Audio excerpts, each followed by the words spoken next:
Hello and welcome back. I hope you've had a chance to do some good knitting on your one sweater knit along. I have finished the body of my little one cardigan here and am ready to start on these sleeves. I'm gonna pick up all of these live stitches and a number of stitches at the underarm so that I can work the full circumference of the sleeve. And the instructions are designed in such a way that we have our kind of beginning of round right in the middle of our underarm stitches. It's a nice place to hide things away. And so what I'm going to do is take my yarn and in the middle of my cast on stitches, if I just work to where the middle is, that is where I'm going to begin picking up my stitches. Picking up stitches, it's always a little bit tricky at the beginning. It's almost, you're doing a kind of crochet hook action there. And I'll make sure I have a long enough tail to weave in later. And then I'm picking up one stitch for every stitch cast on at the underarm when we did the body. So once I've done that, I will show you how fun it is to put stitches back on the needle with the Scooby. I've picked up the number of stitches I needed to at the underarm, my first half of the underarm stitches, and I'm about to get these live stitches onto the needle again, but I just wanted to point out this little gap here. So often when you're picking up stitches in one place and joining to live stitches in another on, for example, a sock, a gusset, or here at this space in a sweater, you get this gap, and that can often lead to a hole in your knitting that you have to, sort of fill in later. But if you want to be a little bit proactive about it, pick up a couple of extra stitches in that space. One or two, however many you feel is necessary to fill the gap. And if, like me, you're a bit forgetful, make a note of that number so that in your first round you can decrease them out right away. But it just, provides a little insurance there in that space.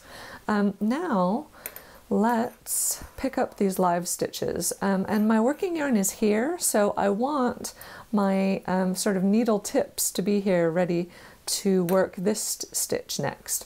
In order to do that, I need to kind of come at my live stitches from the other side. So if I join my needle to my Scooby here and then pull it through,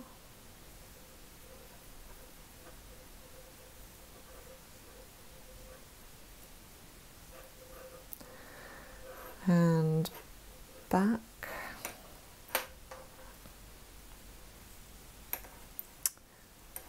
There you go, pop that off.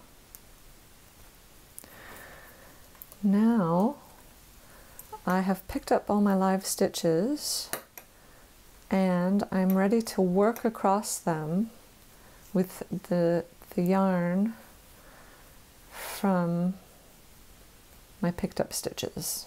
I've worked around my live stitches now and I have reached the cast on stitches for the underarm again, and I have the same issue. I have this little gap here and then I'll begin picking up stitches right in here.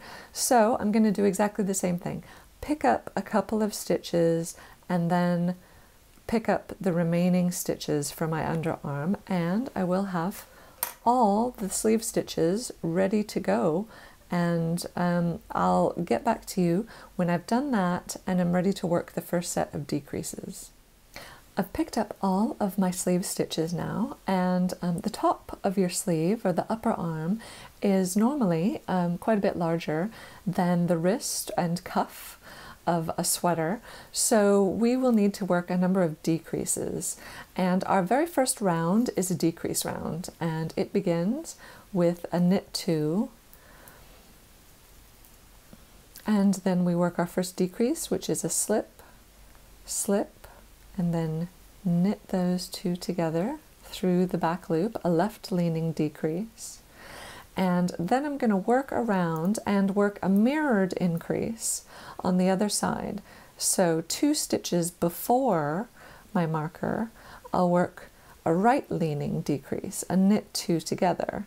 And that will be the pattern I will follow at particular prescribed intervals the whole time, leaving that nice little 4-stitch border all the way along, and not forgetting in this first round to decrease out any of the extra stitches I picked up at the gaps there.